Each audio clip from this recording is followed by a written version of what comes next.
And a very good evening to you, and welcome to Politics 101 on a Tuesday evening. I'm David Hines. As promised, um, we are going to be speaking with a leader of the opposition and a leader of the People's National Congress, Mr. Aubrey Norton, this evening.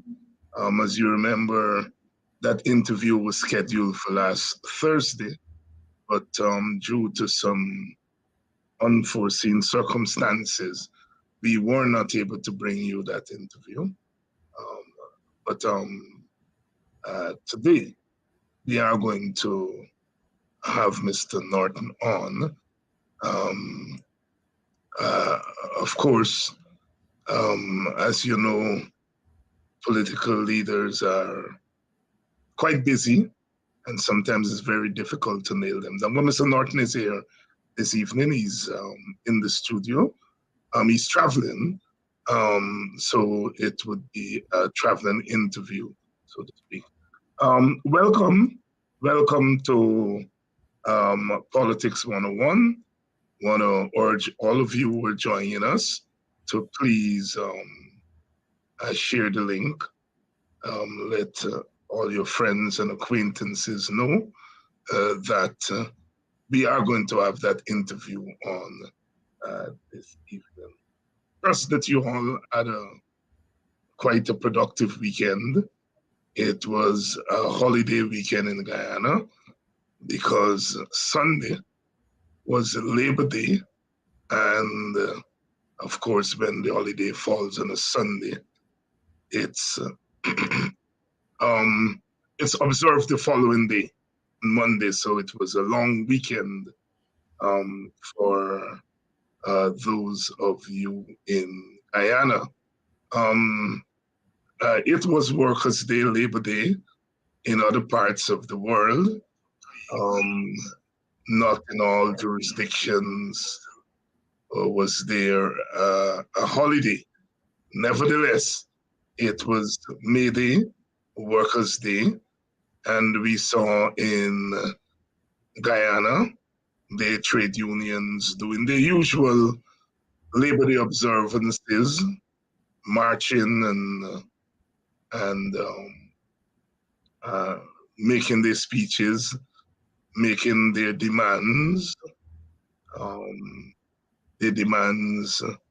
on behalf of labor. Last week we had a discussion here in Politics 101 on the relevance of the trade union movement, the role of the trade unions in the changing political landscape in Guyana.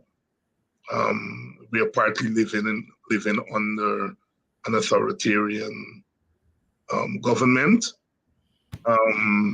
We're also living under a new regime, and that is the oil and gas regime.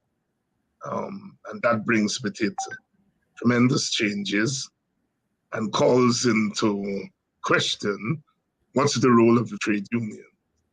Like all living organisms, the trade union itself must undergo some changes. It must react, if you will, to the changing situation. We're going to try to get Aubrey Norton to see if he has some ideas on the role of trade unions. In all political parties, as we learned last week, all came out of trade unions. And in some regards, the political party has replaced the trade union because political parties no longer engage in collective bargaining, certainly not in Guyana. And when one is talking about race and wages and salaries, one usually looks to the government, not the political party, and that says something about collective bargaining. So welcome everyone, the news across the region. We know that those of you who's been following the Caribbean news would know that the premier of the British Virgin Islands was arrested last week in the United States of America in a sting operation. He's been accused of drug running and a conspiracy with narcotic trafficking and so on. And there is a proposal that the British should take direct control of the British Virgin Islands again, a kind of crown colony rule. And there are some voices across the region that are championing that cause. But I think the vast majority of people are asking the question as I'm asking: how does the accusation and arrest of the head of government for corruption, how does that then translate into the British taking direct control again of the British Virgin Islands? The islands are still a colony, but they had some form of self-government. They have. And the British is threatening to take back that self-government. We in Guyana, in 1953, when we elected our first government under that self-government scheme, or self-government system, the British moved in after 133 days and resorted to Guyana to crown colony rule. Our constitution was not restored, and we did not get another election for 4 years. The government, the country was ruled by an interim government. So we have had our taste of that. Now, does Britain have corruption in high places? Yes. Is anybody threatening, is the crown threatening to take away the powers of the Prime Minister in Britain and have direct rule by the monarchy? I doubt it. I doubt it. But yes, that's what's happening out there in the Caribbean. And those of you in the United States would have awakened today to the news of a leak draft of a ruling by the Supreme Court that in effect threatens to take away Roe versus Wade, the right to abortion in the United States of America. That has been a right that has been there since 1973 with the ruling by the Supreme Court. Now 49 years later, almost 50 years later, with a 6-3 majority on the court, the right wing, the Republicans, are now threatening, to overrule that ruling of the court from 49 years ago. Remember, under Roe versus Wade, the court said a woman has the right. A woman has the right to an abortion, and they cited the Constitution. They cited the right to privacy. A woman has a right to privacy, and it's under the right to privacy enshrined in the Bill of Rights that a woman enjoys the right to an abortion. Now, the Supreme Court, based on this leak draft, the Supreme Court seems on course to taking away that right from women. Big news in the United States of America. You know, the country that likes to lecture the world about democracy. The country that likes to lecture the world about democracy is taking away the right, fundamental right of women to decide on their own bodies. Welcome to Politics 101. Welcome to Politics 101. Aubrey Norton is here, and we are going to begin that interview in a second. Please spread the link, and we are going to begin the interview in a minute or so. In a minute or so, once we are satisfied that everyone is on board and Politics 101 is about to take off. You know, the president had a breakfast on Labor Day, you know, inviting trade unions. And you heard some of the trade unions abusing and cussing the government on trade union on Labor Day. And the vast majority of them were at the man's breakfast. They couldn't march together on the streets, the FITOG unions and the TUC, but most of them, not all of them, most of them were at this breakfast by the president. The way this divide and rule and the way in which trade unions allow government to dictate to them, to emasculate them, it's really nauseating. An institution that was really at the heart of the anti-colonial movement, striking the last blow beginning in the 1930s for decolonization. The way trade unionists allow themselves to be kicked around by government, and then they go out there and cuss the government. You look at the list, the CCW, the PSU, they were all there. I don't even think the PSU marched on Labor Day, you know, but they were at the president. We are in really bad shape. Welcome to Politics 101. And as promised, our interview tonight is with Mr. Aubrey Norton, leader of the PNC and opposition leader. Would be his first interview here since he became a parliamentarian and took up the position as opposition leader. Let's welcome Mr. Norton.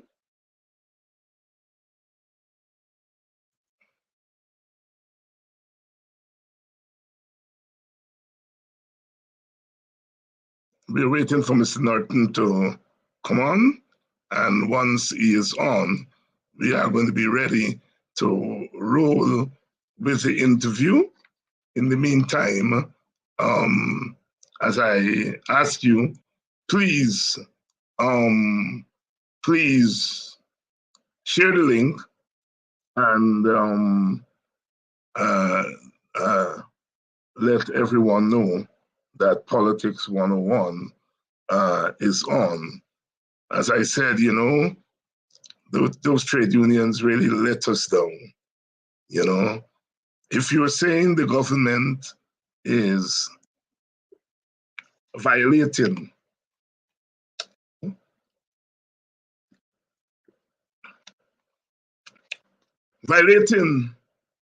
the cherished right of collective bargaining,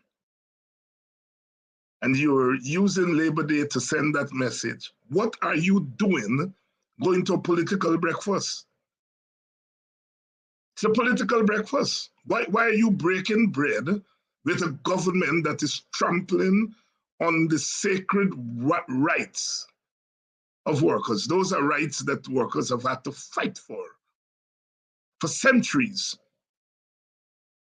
And you're not doing anything drastic to send a message to government.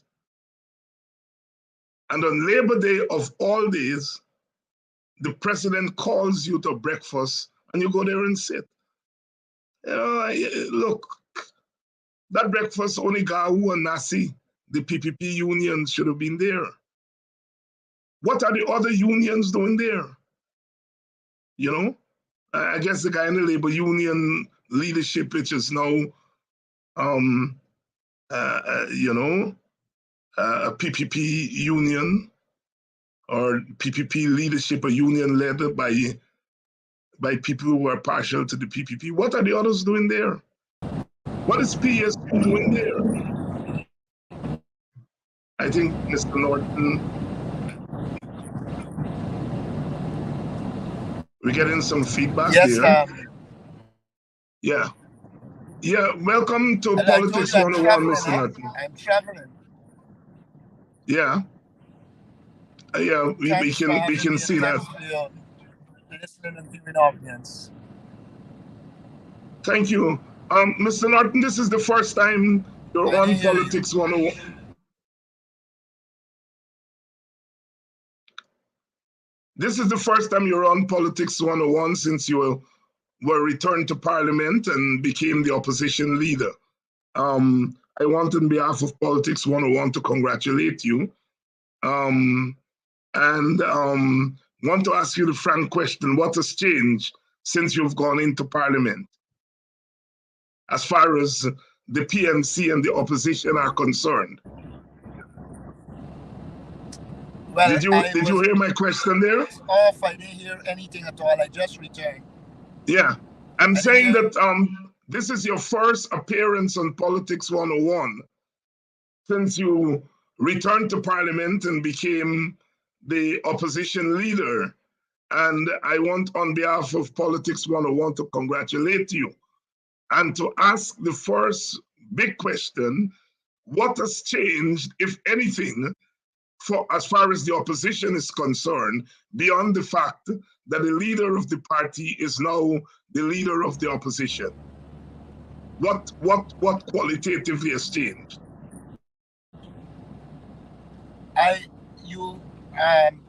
David, you went out and I wasn't able to hear anything. All right, are you hearing me now? I'm hearing you now.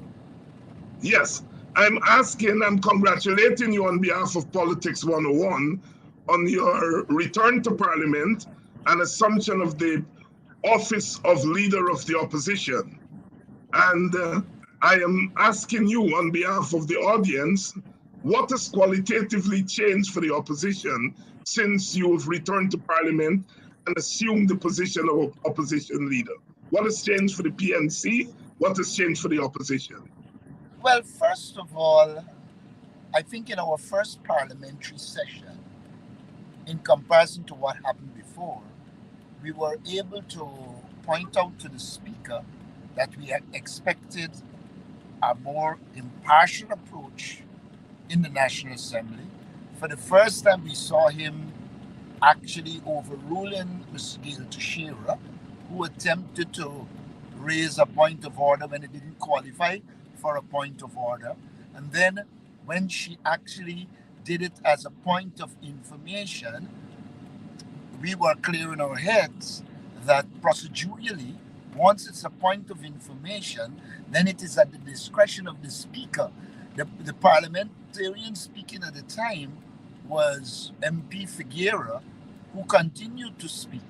We also think that we were able to structure our debate a little more and to be able to deal directly with the issues. I think one of the things that happened before that we have to work constantly on is sometimes we are carried away by the PPP attacking us and we attacking them. And we're not focusing on the moot to be debated. I think in the last assembly, we were able to focus on the moot, particularly on the motion on the Public Accounts Committee, and we have seen some more respect for the opposition. I think we will have to continue to work to ensure that we are more structured and that the PPP doesn't take us for granted. But I think it was only one session that we have had. And so to really do an assessment is really difficult, except for the things that actually happened in the assembly. But I think we are off to a good start. Our MPs, they have always been enthusiastic, but they are more enthusiastic. We will now seek to bring some more organization to our work and ensure that we achieve our objectives as members of Parliament. Let me ask you this, Mr. Norton. You know, being the opposition in a winner-take-all majoritarian system is really not the most pleasant job as far as getting things done directly in your name for your constituents. Um, Given that major limitation, how is it you intend to make the National Assembly a place of real struggle for for representation and for justice for your supporters and Guyana in general in the face of such limitations?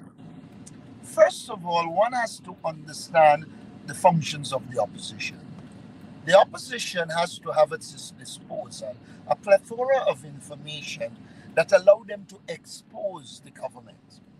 At the same time, it has to engage the media, both social media and the traditional media, keeping them informed, bringing pressure to bear, and exposing the People's Progressive Party. In this regard, I think we have to increase the amount of motions that deal with the direct issues affecting our people. What will that will do is allow a situation where the people are seeing what is happening, they're seeing where you're representing them. We also have to use the sectoral committees, the social and economic, foreign affairs, etc., to bring these issues to the fore. It's always difficult in a majoritarian type democratic society to do that, but it has to be done. And so we will focus on that. We will also have to use things like picket to bring to the attention of the people what is happening. This morning, for instance, we had a powerful picketing exercise involving parliamentarians and members of the APNU AFC, in which we were highlighting the fact that the People's Progressive Party is using the police force against its opponents, that it is trumping up charges, it is harassing people, and it is seeking to instill fear in people. Now, the parliamentary struggle cannot be in isolation from the wider political struggle, and so we need both. Now, at the political level, what I think the PPP is doing, particularly Jagdeo, he is seeking to exacerbate the situation, and with the hope that you will go to street protests. My understanding is that they have already prepared under their tug, Kwame Mukai. They have already prepared a number of young people that they intend to pay money, who will, once you start to go to street protests, put people into the protests to attack the Indo-Guyanese community and to be able to blame the APNU AFC for those attacks. We are getting the intelligence information, we are handling it, and we are going to develop strategies to achieve our objectives that do not allow Jagdeo to exploit it and use it for his normal ends of promoting tension between the ethnic groups. So our political action will be sensible and strategic. This morning's picketing exercise was one of them. Next week, we will take them on again, because we are not going to allow them to harass Jordan. As the people who are protesting pointed out, that what the police is being done is that the police is being used to harass innocent people, while at the same time protecting the criminal enterprise that the PPP is. So there are going to be a number of things that we are going to do, including informing the international community. I am just from Firish, where we met with all our supporters in the Firish Gibraltar area, and we have sensitized them to a number of issues: NIS, the political situation, the strategy of the PPP. We will continue these outreaches. One of the things we have to do, and we have been doing, is educating our members to lift the level of activism. People are active when they understand and support the cause and buy into the cause, and we are ensuring we're doing that. Tomorrow we head out into the Berbice River, where we will meet our members and supporters, agitate with them. We will meet Kwakwani, Aichuni. We are doing the political work on the ground. The reality is, as you would know, having been a political activist and continue to be a political activist, you don't just act in isolation from your people. You have to educate them, work with them, be with them, get the buy-in from them, and then you will bring political pressure to bear. It is evident to me that the political pressure is building up. Jagdo is behaving like a fowl without head, just cut off, while making outlandish statements. We have begun to point out to people that the greatest failure as a leader and the leader that wasted the most taxpayers' money is Jack Dale. Skeldon Factory, a waste of taxpayers' money. Fiber optic cable, a waste of taxpayers' money. Amalia Falls, a waste of taxpayers' money. He put taxpayers' money in the Berbice River Bridge and give it away to his friends and cronies. So this is not a man who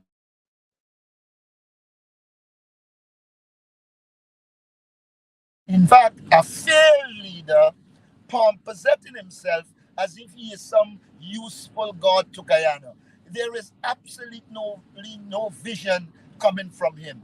They have a hodgepodge of projects that they are fighting with.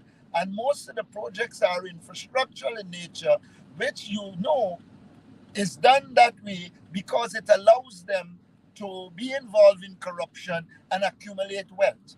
But when one is looking for a comprehensive program to empower people, you're seeing none. We put on the table the need for poor people who can't afford it to be to remove income tax from them so that they would have a higher real income in this period of high inflation. Jagdo says that can't work. Well, it could, because it is under $25 billion and we have the resources to do that. We've put on the table the need for there to be a minimum livable income rather than just speaking about the minimum wage. Because if you're an oil producing country and you have the resources, then you should be giving your people a better life. But what did Jack Dale do? He went to Bat and said to them that there is not enough revenue to do that. Today's press conference, if you look at it, we tabulated the income that is coming from oil and gas, and we made it clear to the people that, look, there is adequate income there. The problem is the biggest stumbling block to the development of Guyana, the biggest stumbling block to the people getting the resources they want is Jack Deo and the PPP. And so we are placing the issues squarely in the public domain so that we can push the PPP on their back foot. Now, having exposed the lies about NIS, you would have seen that the sugar workers themselves took them on. Their lies are catching up with them. And we are going to expose their lies. We are going to expose the corruption, and we will advocate alternative approaches that will benefit the people of Guyana. For instance, we reminded them today that we propose that in dealing with gas to shore, let us do the feasibility and let us move in the direction of ISO containerized gas, which will remove the need for a pipeline and which will allow our fisher folks who are in trouble now to be able to continue to fish while at the same time we get gas to service the people of Guyana. It is fairly well established now by research that has been done that even going in the direction of solar is more economic than gas to shore. But what makes gas to shore attractive to the People's Progressive Party is the amount of money they can divert to corrupt practices. And so they are not interested in the people's well-being. They are interested in being able to accumulate wealth illegally at the expense of the people by going to projects that are not financially viable but create conditions propitious to them being enriched through corruption. And so I think all of these issues are coming together and placing the People's Progressive Party on their back foot, if they have let's one. let's let's Mr. Norton. I want to get your take on two things. First of all, I want to ask you whether in your meetings with your colleagues in Parliament that you are in the process of putting together what I would refer to as a parliamentary agenda. We talked about how to use the committees and so on. But I would like to know if you have a parliamentary agenda or you're working on one, and what would that or could that look like? We are working on a parliamentary agenda. It will demand a lot of consultation between the APNU and the AFC. We have ideas for a parliamentary agenda. In one of my presentations, we outlined we intend to use the sectorial committees more. We intend to use motions more. We intend to use questions more. If you saw what happened when Ganesh Maipal questioned Dharamlal, he was at sea. And so the world saw that here is an incompetent person pomposetting as a minister when he doesn't know the law and was trying to hide behind some advice from the Attorney General, while the Attorney General himself was hiding and not coming to his rescue. So we need a parliamentary agenda, but also we went to the Parliamentary Management Committee meeting and there wasn't a quorum. Now, we will have to push to ensure that committee functions, because that committee will be critical to developing the wider parliamentary agenda. But we will develop a parliamentary agenda not restricted to motions, but also we'll have to go in the direction of proposing our own bills, because there are a number of issues that the government isn't tackling that needs to be tackled at the level of the parliament. Would you care to give us a couple of those issues that are likely to find their way into that agenda? One of the issues I think that will have to find its way on that agenda is amendment to the Procurement Act to ensure that ordinary people, that small businesses can have access and be able to benefit from our wealth. As presently structured, it is in a way that only the big businesses and those linked to the PPP can benefit. So that will have to be one element. I also believe that we will have to move in the direction of producing a parliamentary agenda that links the gas and oil and gas resources to improving the NIS.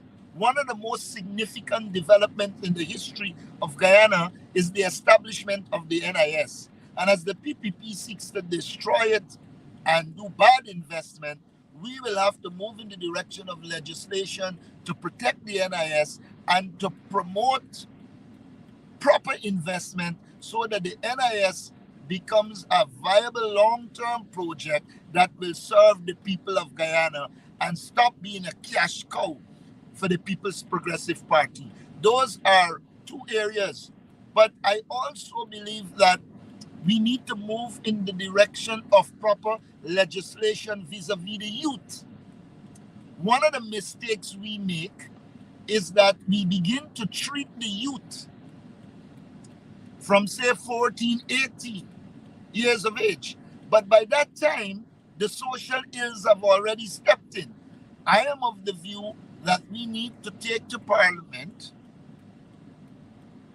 either a bill or a motion calling on the government to begin to look into early childhood education so that children from birth to about 3-4 years of age, before they go into the nursery school system, are prepared for the school system and are prepared in a way that allow them to become contributors to the development of the society rather than negative actors in the society.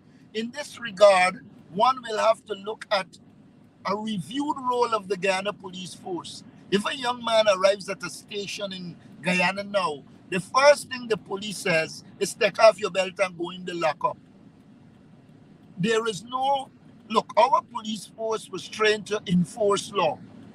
The amount of social problems that have been created since the PPP in power, we need a social work element in the Guyana Police Force to deal with the social ills that are emerging, apart from the fact that there is need for comprehensive government programs. So there are many issues to be placed on the parliamentary agenda. It's a question of us prioritizing and deciding what is most important at this stage and pursuing it. But there are a whole plethora of issues to be dealt with.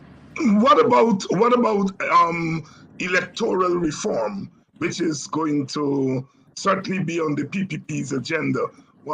Do you plan to put some emphasis on electoral reform? We set up in the PNCR a committee that has reported to us on electoral reform, and there are a number of issues that have emerged that we have to address. So electoral reform will be one. For instance, they are talking about electoral reform, and there was no assessment of what went wrong at the Ghana Elections Commission in the last election. So Jagger and company superficially decide they can charge this person, charge that person without a post-mortem on the process.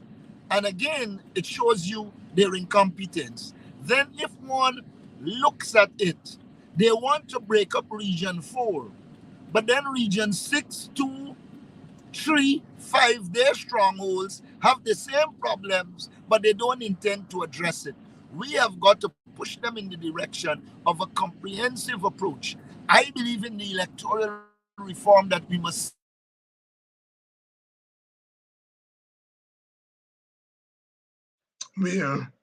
we seem to be, go ahead. Because chairman, when you have a chairman that is going in with one side all the time, it removes even the perception that she is independent. What we need is a kind of a Suraj Bali approach in which he allowed the political parties to resolve the issues and then come, rather than he voting and coming down on one side or the other. I think we need to credit Suraj Bali with bringing a certain level of professionalism to the Elections Commission, which has been eroded by the present chairman by her voting as if she's a member of the People's Progressive Party. So as we talk electoral reform and we talk about reform about GCOM, we have to remove this casting vote from the chairwoman, because she seems to be inclined to go with the PPP wherever they're going. And so you will not get an independent commission in that fashion. Those are just like two areas I think we need to address, but they have to be addressed. That's the reality. Mr. Norton, if we can go back to the area of street protests, because you did introduce it early in our conversation. But as you know, that is a very controversial area of political activity in Guyana. You've been getting no shortage of advice from people who are sympathetic to the government. And the advice from all of them seem to be telling you, don't go on the streets. On the other hand, you've been getting a lot of advice from your own supporters who are calling on you to go to the streets and demonstrate your protest against what's happening. In those circumstances, how do you balance your responsibility to ensure order, but also to carry out the constitutional right of citizens to protest if they feel that things are not being done correctly by the government? I'll say this. I am responsive to the concern that street protests can be used by the PPP to attack Indians and then blame it on us. I am also convinced that the PPP doesn't respond if there isn't political pressure. We have to come up with new forms of street protests to achieve our objectives. Now, I don't want to get into details, but I believe with time you will see it manifest. Now, I've listened to all the issues being raised. I will not be boxed in a corner. I will, with the leadership of the AP and UAFC, think through our approaches and come up with novel ways to protest in the streets of Guyana without giving the PPP the opportunity to infiltrate it and claim the AP and UAFC. We also have got to recognize that the aim is to bring the PPP and JAGDEO to book, not to allow it to be used to achieve their objectives. And so as we look at our strategic objectives, we will find novel ways of ensuring we can achieve our objective. And you'll see some of them manifest with time.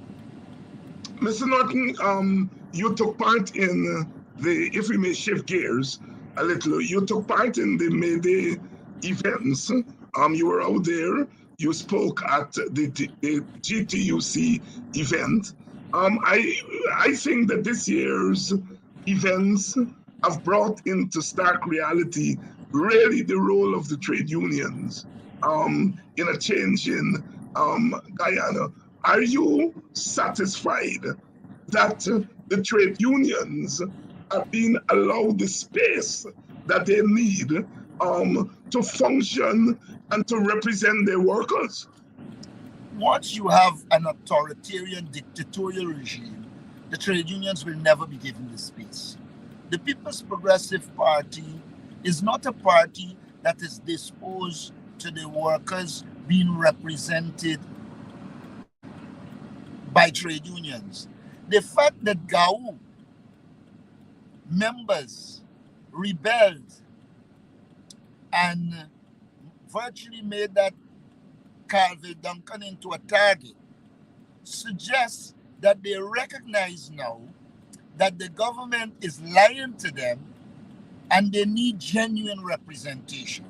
I believe there is a place for genuine representation by the trade union. And we have got to work with the trade union movement. And I say work with, not control. We have got to work with the trade union movement for them to occupy the space they need to occupy to ensure that this government is accountable and transparent. And that is the real task before us. The government is happy with the divided trade union movement. Let us recall, when we were in government, they were willing to march with the TUC because it suited them. The minute they are back in government, they don't want it. They wanted two rallies. And then you have President Ali farcically inviting trade union leaders on the morning of May Day to have breakfast. Isn't that ridiculous? This is the day of the workers. When the workers' leadership have got to organize their marches, etc. That is the morning you chose to invite them for breakfast. You were probably signaling to them that little free food is more important than them representing the workers. I am glad that a lot of the workers' unions rejected it, saying to them, we are disposed to dialogue, but you can't disrespect us and ask us on the morning of May Day to come to have breakfast with you, while some of our members might not even be having a bottle of water, much less your sophisticated breakfast that is paid for by the taxpayers' money, when a large section of the society can't afford to break any fast whatsoever. That is the bottom line. Yeah, Mr. Norton, successive governments including the coalition government, um, uh, uh, have not recognized the right to collective bargaining. It has been a sore point in Guyana across the region. If you were to be at the head of a government, would you correct that terrible wrong that is being done to workers and their representatives? Yes, I do believe where trade unions have the right to bargain and there is a proper system for relating to them and understanding their concerns and working with them to arrive at packages that are useful, then there is a place for the trade union. If one looks at banks DIH, we see they have trade unions, there is collective bargaining, and there is stability. If one look at what Sol just recently did in terms of raising wages and salaries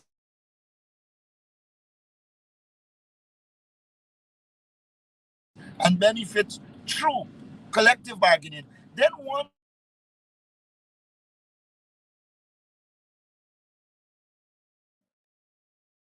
We seem to be having some technical difficulties.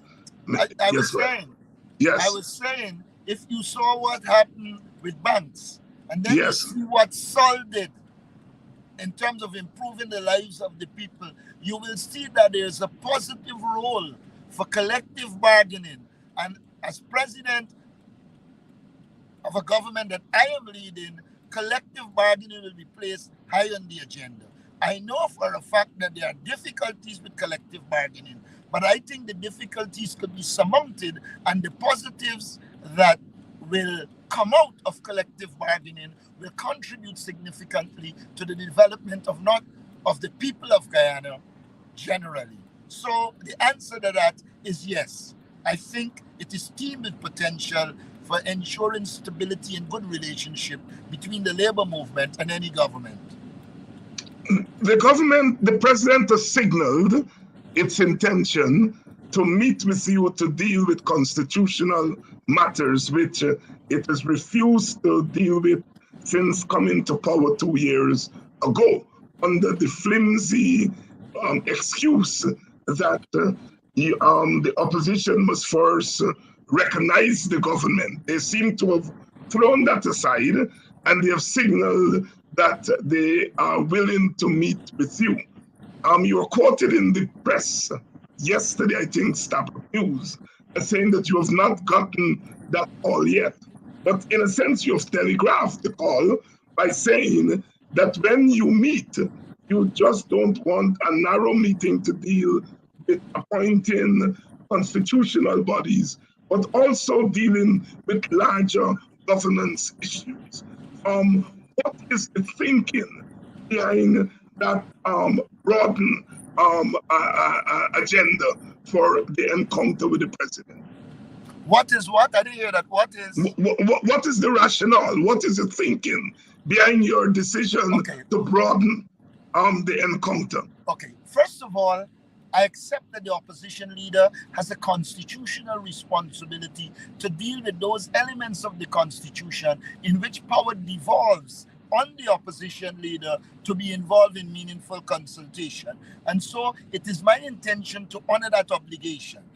Now, the obligation of the opposition leader is to represent, in the first case, the people that support.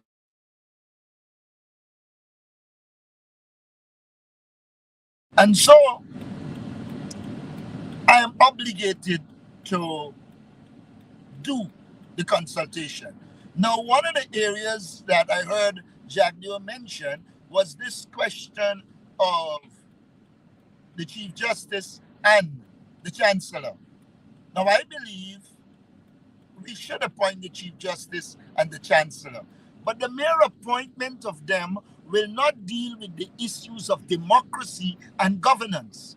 And the real rationale for my position is that for us to solve the problems we are talking about, it doesn't only have to address those constitutional matters, it has to address the governance issues.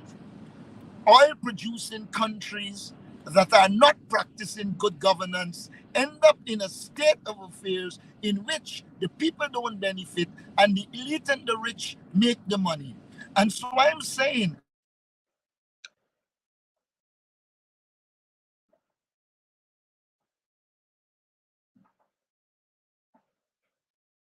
we seem to have lost the audio there. We seem to have lost the audio with Mr. Norton. We seem to have lost the audio. He's speaking, but we are not hearing him. Mr. Operator, can you signal to Mr. Norton that we have lost the audio? We seem to have lost the audio with Mr. Norton. We are trying to get back the audio. We're not hearing. We're not hearing.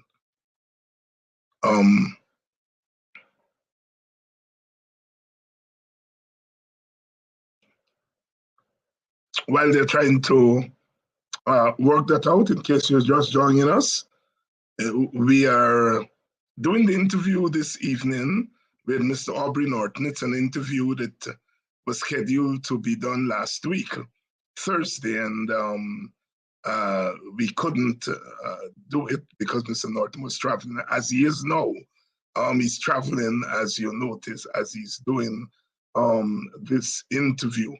And we have time to engage him on a number of other questions which I badly needs his input on.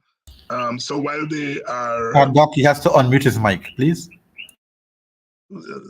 Please unmute. Can you okay, call him? You hearing me now? Yes, I'm hearing you now. Okay, I was saying to you when we lost connection that as leader of the opposition, I have to represent the people of Guyana on all the issues that are critical to us and our development. And I was saying governance issues are important. If you have a situation where police are trumping up charges against people, if you have a situation, we just had a case where a minister family is linked to drugs. And you know what was said? They need medical and a medical assessment of the psychiatric aspect of the person. Never in the history of this country, when somebody is charged for drugs, it is suggested that they're mad. And so what one sees is the law serving the elite and the upper class. And when it comes to the ordinary man, prison. And so we have to deal with the critical governance issues. And as a representative of the people, I will have to deal with all the issues affecting our people. How can I speak to the president about the chief justice, etc., but not speak to him on the fact that we have all these oil resources and they are not meeting the people of Guyana? How do I speak to the president about constitutional issues and don't speak to him about the discrimination that is occurring? I am just from Firish, where I was told by the people that equipment was put there to put a water well so that the people of Firish can get water. The people of Irish identify the land for it. And what the government is seeking to do is to move it from Irish to a community that is their support base and to deprive the people of Irish of water. How can I, Aubrey Norton, as leader of the opposition, as one who's expected to represent the people of Irish, speak to the president on matters that are important, but other important matters such as the discrimination against the people of Irish, the discrimination against the people of Mukka, the discrimination against the people of Linden.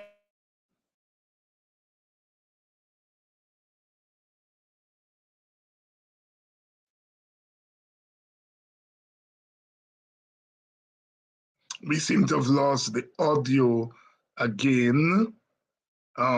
We seem to have lost the audio. Combat leader, your mic, combat leader.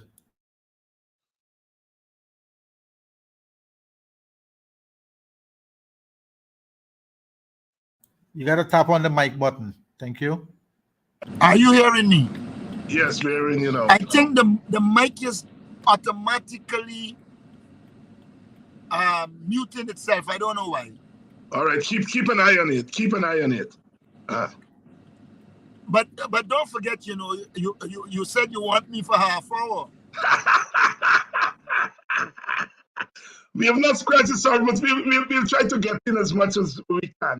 Let me ask your You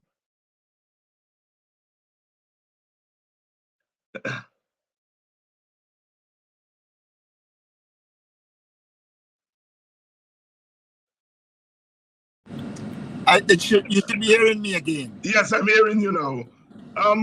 There is a recent poll that was released by the International Republican Institute that has been making the rounds. Some really shocking findings of that opinion poll. Have you had a chance to go through the poll? Yes, I have. And what are some of your general observations? The most general observation is that people believe that the People's Progressive Party is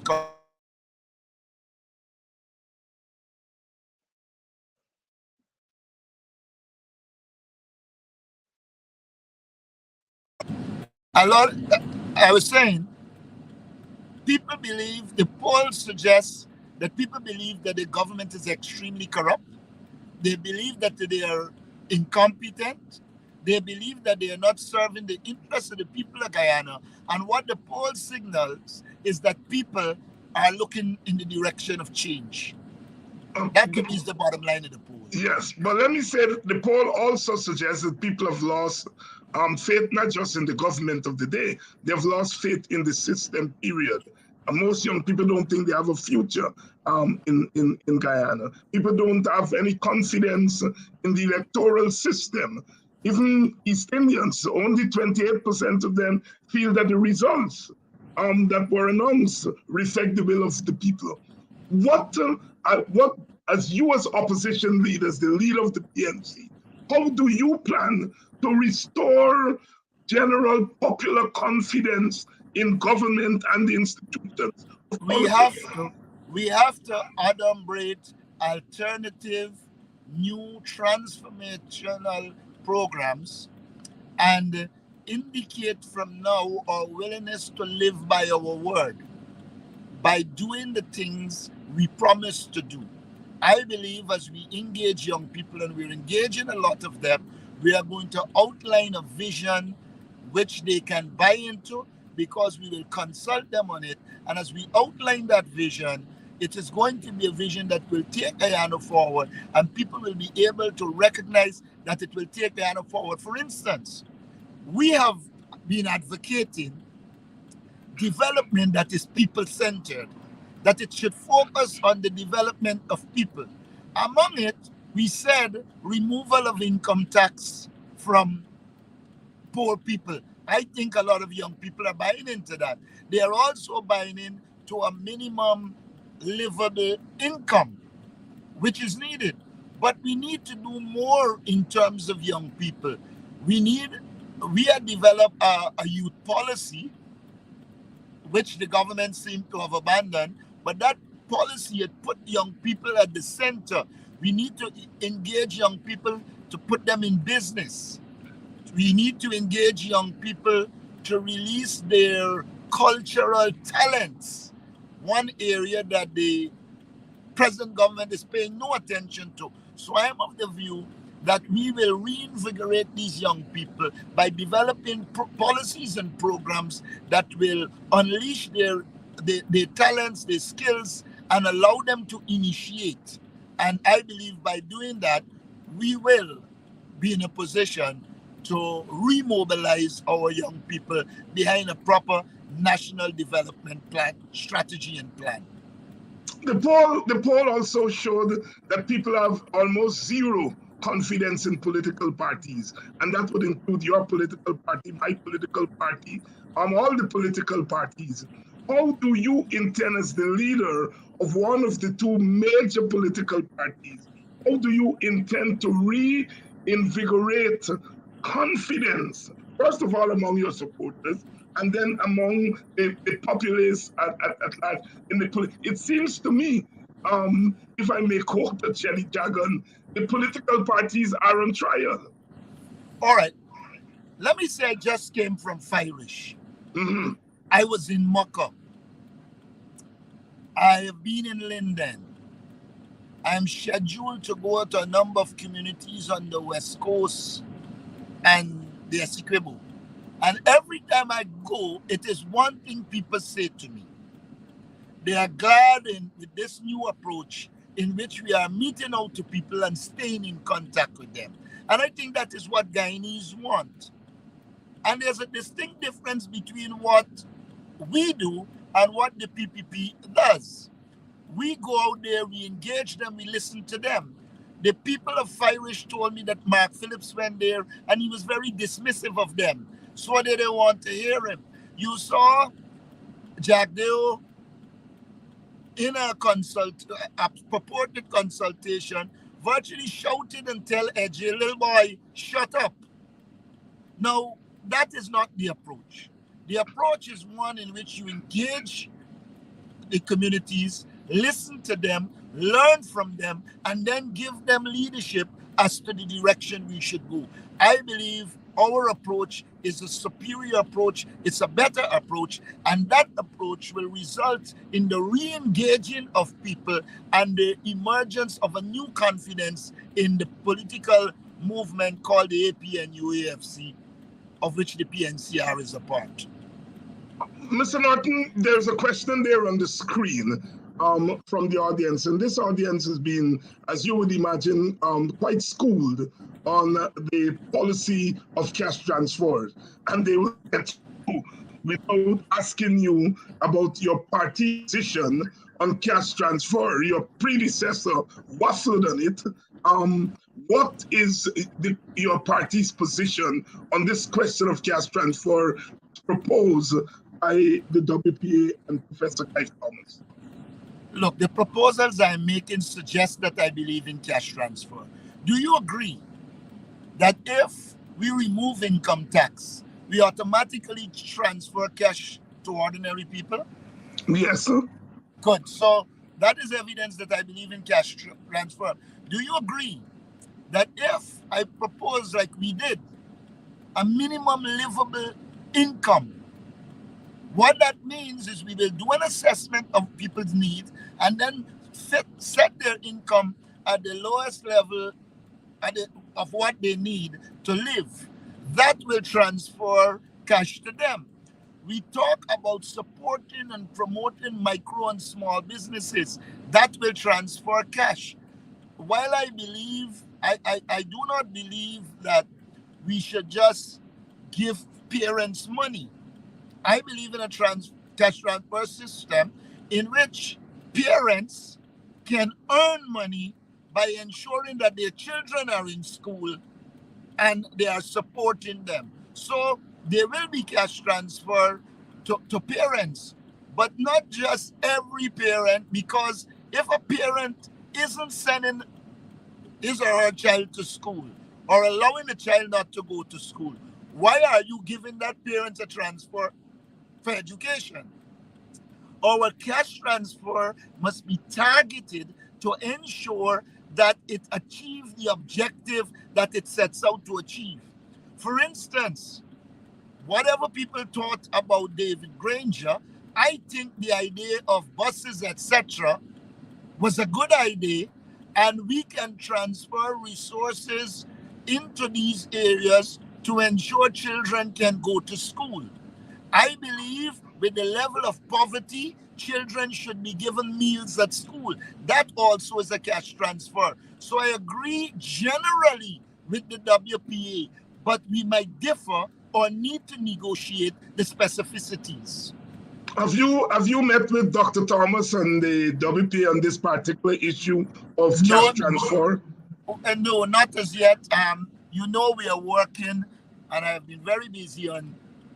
Well, there's some kind of agreement that the WPA will return, but we have some things to tidy up, and then I think we will meet on not only cash transfer, but any area in which the WPA has expertise and are willing to lend. You know, I'm one who believes that a lot of people say to me, why worry with the WPA? They don't have numbers. Well, I hold a different view. All political parties can contribute different things to the process. I believe the WPA can bring intellectual and other capacities to the APNU that we need, and I will pursue that. While we're on that question, have there been structured meetings with the AFC as part of the AFC coalition in opposition? For all intents and purposes, you are saddled with being together in the opposition because that's how you fought the elections. Have you been having structured meetings Yes, to coordinate your work? Yes, and we have agreed that at least once a month we should meet. And at the last meeting, I think we also agreed that one time we can meet at the AFC, another time we can meet at our headquarters. So we are beginning to build the mechanisms. Mr. Norton, when you came to office as leader of the PNC, you promised that one of the things that you would work assiduously on is healing the fractures in the party. Fractures in parties are normal, especially when parties lose office. And you did promise that that would be a number one issue for you in terms of moving forward. How successful have you been in that endeavor? Many persons who weren't elected to the executive were co-opted to the executive and now work with the executive. Like you said, look, we must live in the real world. Everybody take defeat differently. Some people take defeat as part of a competitive process and move on. Some people take defeat as a means to just oppose and be disruptive. Fortunately for us, the largest section of people took defeat as a result of the competition and willing to move on. But there will always be those who see defeat as a means to carry a fight and destroy everything because you are not in charge. There is that little group. I think the people in the party will take care of that. But what I'm saying to you is that as a party and as leader of the party, I meet out to all those, including those who oppose me, and many of them are functioning in the party, and it will take some time to heal. Even a wound that is physical takes time, much less social scars. So I am satisfied that initiatives have been taken and that people who opposed me are in the fray. I, however, had to deal with situations where people were, at least one person was being disingenuous and not saying to the world what the reality was. And so I said it, and we're about to move on. You know, let me ask you this intellectual question, Mr. Norton, and that is that my observation and study of Guyanese party politics is that since the death of the founder leaders of the PNC and the PNC, it has been difficult for other leaders to function as maximum leader. You had Hamilton Green challenging White, you had Vincent Alexander challenging Granger, you have yourself and others challenging Mr. Granger and so forth. And you were bold enough to say that you think the age of the maximum leader is over. And I'm proposing that it has been over since Barnum died. How are you navigating the fact that you are not a maximum leader, but you have to provide bold leadership to hold the party together? How are you balancing that? First of all, you have to sell your ideas to people and get them to buy into it. I believe in the approach of outlining. When I became leader of the party, I went to the central executive and we discussed, I think, 15 policy positions that we will take. We discussed it and we agreed. So even though someone might run out to say, I am making pronouncement on my own, these issues were discussed. All our press conferences are held within the confines of those policy decisions that we agreed on. However, there will always be people who will say, you know, it wasn't discussed. Look, the PNCR constitution provides for the party leader to act in the absence of central executive. And the fact that I consult even when there isn't central executive, take a press conference, is a team that determines what happens at press conference, not Aubrey Norton alone. So I am contributing to breaking down the barriers that are placed by maximum leadership. I do not believe in this era maximum leadership will be the best. Forbes Burnham and Jagan and company, they built those parties from the bottom and people respected them. And there were times, even when they disagreed, they were willing to go with them. I believe in the new dispensation, we have to discuss, disagree, agree, and move forward. In that process, in that democratic process, there will always be people who will seek to take advantage of it. It is at that point you need strong leadership to rally the forces and ensure we progress, and I will do just that. Mr. Norton, you have mentioned that you've been going around the country, meeting with people, sharing the party's perspective and plans with them. What are you hearing from the people that is instructive as you plan your struggles in the coming months and the coming weeks and months? There are different views you're hearing. There are people who say you need to be more radical. And I will have to explain to them why we need which approach when.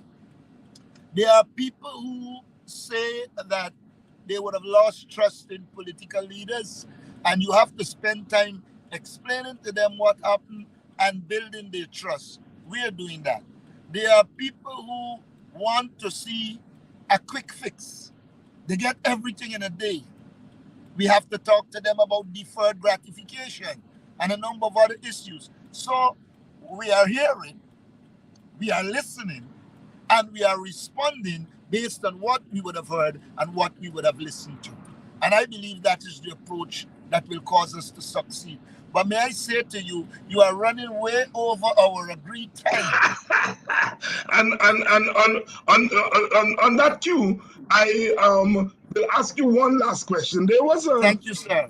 There was an editorial in the Stabrook News that I had cause to